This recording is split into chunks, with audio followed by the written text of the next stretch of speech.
Hello guys, good morning, welcome back to my YouTube channel. So guys, আজকে সকাল সকাল বেরিয়ে পড়েছি বাজারে। আজকে অনেক জিনিস কেনাকাটা করার ছিল, ওই জন্য একটু ছুটি নিয়ে চলে এসেছিলাম সকাল সকাল বাজারে। তো সব জিনিসপত্র কেনাকাটা করা হয়ে গেছে, এখন বাড়িতে ফিরে যাচ্ছি। আর বাজারে দেখতেই পাচ্ছ তোমরা, অনেকটা ভিড় বাজারে।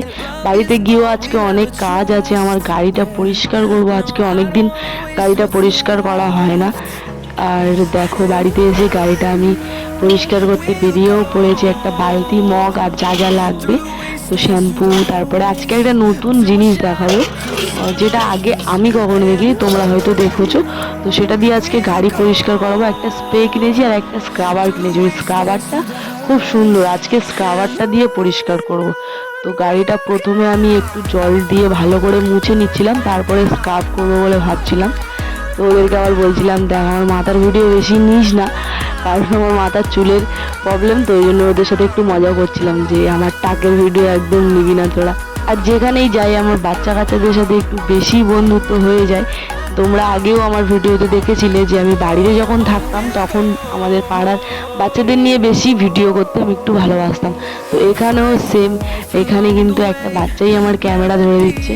তো তাদের সাথে মজা করছিলাম আর গাড়ি পরিষ্কার করছি। আর আইসিও আমাকে একটু হেল্প করে দিচ্ছে। আর দেখতেই পাচ্ছ যে বসে বসে গাড়ি পরিষ্কার করছে। আমি আগের থেকে অনেকটা হেলদি হয়ে গেছি, আগে অনেকটাই রোগা ছিলাম। যারা আগে ভিডিও দেখতে তারা বুঝতে পারছো। আর এটা হলো সেই স্ক্রাবারটা, এটা হচ্ছে স্পঞ্জ শাইন। তো তোমরা যদি কেউ ইউজ করতে চাও ইউজ করতে পারো, বিকজ আমি প্রুফ দেখাচ্ছি। আমার গাড়িটা দেখালাম আগে যে কেমন ছিল, নোংরা কতটা, আর এইটা দিয়ে পরিষ্কার করার পরে কতটা পরিষ্কার হয়ে যাবে তোমরা এই ভিডিওটাই দেখতে পাবে। তোমরা দেখতে থাকো আর ভিডিওটা লাইক কমেন্ট করে দিও, শেয়ার করে দিও, সাবস্ক্রাইব করে দিও। কারণ তোমরা না সাপোর্ট করলে সামনের দিকে এগোনো যাবে না। আর মাঝে মাঝে ভিডিও আসছে না, তার কারণ একটু পার্সোনাল লাইফে একটু প্রবলেম চলছে। আর ভিডিও করতে গেলে এডিটিং করার সময় দিতে হবে, ভিডিও করার সময় দিতে হবে, সেই সময়টা হয়ে উঠছে না কাজের জন্য। আর শরীরটা এত খারাপ, প্রচণ্ড খারাপ, আমার কদিন ধরে ব্যাক পেন হচ্ছে। তো তার জন্য ডাক্তারের কাছে যেতে হবে। দু একটা ডাক্তারকে এখানে দেখিয়েছি, তারা অনেক খারাপ খারাপ কথা বলছে। তবুও যে ডাক্তারকে আমি ছোটোবেলা থেকে দেখাই তার কাছে যাব, তো টাইম পাচ্ছি না সেখানেও যাওয়ার, আর ভিডিও করারও টাইম পাচ্ছি না। তবু যেটুকুনি করতে পারলাম নিজের জীবনের একটু কিছু তোমাদের সাথে শেয়ার করছি। তো তোমাদের ভালো লাগলে লাইক কমেন্ট শেয়ার করে দিও, সাবস্ক্রাইব করে দিও, ইচ্ছে হলে একটা শেয়ার করে দিও, আর পাশে থেকো এভাবে। তো দেখো এখানে গাড়িটা কত সুন্দর শাইন করছে এটা দিয়ে পরিষ্কার করার পরে। আমি তো দেখেই অবাক পুরো, আমার এত ভালো লাগছে যে আমার গাড়িটা আগের মতো নতুনের মতো চকচক করছে। গাড়ির অনেক অনেক জায়গায় স্ক্র্যাচ হয়ে গেছে, দাগ হয়ে গেছে, তবুও এটা দিয়ে যখন ঘষছি না, পুরো একদম চকচক চকচক করছে গাড়িটা। গাড়িটাকে আমি অনেক অনেক ভালোবাসি। এই গাড়িটা কিনতে আমার অনেক কষ্ট হয়েছে, আর এই গাড়িটা অ্যাকচুয়ালি কিনেছিলাম আমার কাজের জন্য বেসিক্যালি। তবু এখন গাড়িটা অনেক অনেক কাজে ব্যবহার হচ্ছে। আর এটা হলো আমার চার্জের গাড়ি, ইলেকট্রিক গাড়ি। এই গাড়িটা 100 কিলোমিটার ছোটে আর 4 ঘন্টা চার্জ হতে লাগে 100%। গাড়ির অনেক রকম ফিচার্স আছে যেগুলো সব ব্যাটারি গাড়ির থাকে না। এর ব্যাক গিয়ার টিয়ার সমস্ত ফিচার্স একটু আলাদাই। গাড়িটা আছে বলে যেখানে ইচ্ছে সেখানে চলে যেতে পারছি এখন। আর ওই গাড়ি ভাড়ার চিন্তাটা করতে হচ্ছে না। গাড়িটা যখন ছিল না তখন কোথাও বেরোতে গেলে চিন্তা করতে হতো যে গাড়ি ভাড়াটা কোথা থেকে অ্যারেঞ্জ হবে।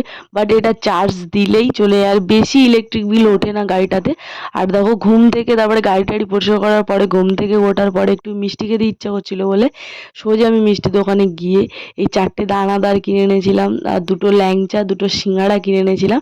তো এগুলো এখন খাবো। আগেই তোমাদের সাথে শেয়ার করেছি যে আমি খেতে খুবই ভালোবাসি, খুবই ভালোবাসি। তো খাওয়াটা আমি কোনো মতে আটকাতে পারছি না, রোগা তো হতে হবে জানি, কিন্তু কোনো মতেই খাওয়াটা আটকাতে পারছি না। তোমরা যদি কেউ সাজেশন জানো যে কিভাবে আমি খাওয়া দাওয়া আটকে রোগা হব, আগের পরিস্থিতিতে আমি ফিরে আসবো, তো প্লিজ কমেন্টে বলো। আর তোমরাই দেখো ল্যাংচাগুলো কি সুন্দর লাগছে, সিঙ্গাড়ার চাটনিটার দিকে দেখো, দানাদার সিঙ্গাড়াগুলোও তাকিয়ে আছে। ওরা বলছে খা মধু খা, তাড়াতাড়ি আমাদেরকে খা, আর না খেয়ে থাকতে পারি। এই মুখে একটা দানাদার দিয়ে দিলাম, কি সুন্দর লাগছে, তোমাদের যে কি বলে বোঝাবো। ভয়েসটা দেওয়ার সময় ভিডিওটা দেখেই তো আমার গালে এমনিই জল চলে আসছে। আর তোমরা যারা ভিডিওটা দেখছো তোমরা কি কি খেতে ভালোবাসো, তোমাদের ঘুম থেকে উঠলে কি খেতে ভালো লাগে বা কে কোন খাবারটা বেশি পছন্দ করো অবশ্যই কমেন্টে জানাতে ভুলো না। আমার কিন্তু সব খাবারই পছন্দ, টেস্ট হওয়া নিয়ে কথা। টেস্টি খাবার আমার খুবই ভালো লাগে এক কথা। আর এখানে আমার একটা ফ্রেন্ড আর আমি দেখো মিষ্টি খেতে খেতে মজা করছিলাম। একা একা খেতে ভালো লাগে না, তাই দুজনে মিলে খাচ্ছিলাম। আর মজা হতেই পারে বন্ধু বান্ধবদের মধ্যে এসব, তাই না? তারপরে রাস্তার পাশে একটা ফেরিওয়ালা চলে এসেছিল, আর এখান থেকে আমার জিনিস কিনতে খুবই ভালো লাগে। এদের 10 টাকা 20 টাকা থেকেই জিনিস শুরু। তো দেখছিলাম কত রকমের জিনিস পাওয়া যায় এখানে, অনেক অনেক ধরনের জিনিস পাওয়া যায়, তোমরাও জানো অবশ্যই সবার পাড়াতেই এগুলো থাকে। তো ভিডিওটা আজকে এই পর্যন্ত। তোমাদের ভালো লাগলে আগেই বলেছি এখনও বলছি, একটা লাইক কমেন্ট শেয়ার সাবস্ক্রাইব করে পাশে থেকে বেল আইকনটা অল করে দিও। দেখা হচ্ছে নেক্সট ভিডিওতে। আর কেমন ধরনের ভিডিও দেখতে চাও সবাই অবশ্যই কমেন্টে বলো, তোমাদের ইচ্ছে মতোই ভিডিও বানানো হবে। তো টাটা বাই, ভালো থেকো সবাই, দেখা হচ্ছে নেক্সট ডে।